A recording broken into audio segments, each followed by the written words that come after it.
Ils sont au total 400 conducteurs de moto Jakarta formés au respect du code de la route.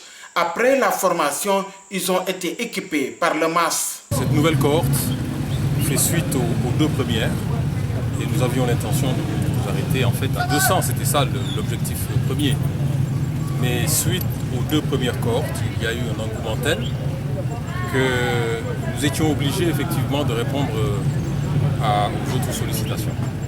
On ne pouvait pas former et équiper 200 conducteurs de moto Jakarta et que derrière, il y a encore à peu près le même nombre et même plus. Et c'est pour ça que donc j'ai décidé de refaire la même chose, la même formation. Depuis un certain temps, on constate la rareté des accidents à Sédhiou, selon Hassan Dramé. Depuis notre formation du premier passage avec le mouvement Action Solidaire, on a tenu une formation de 2 jours.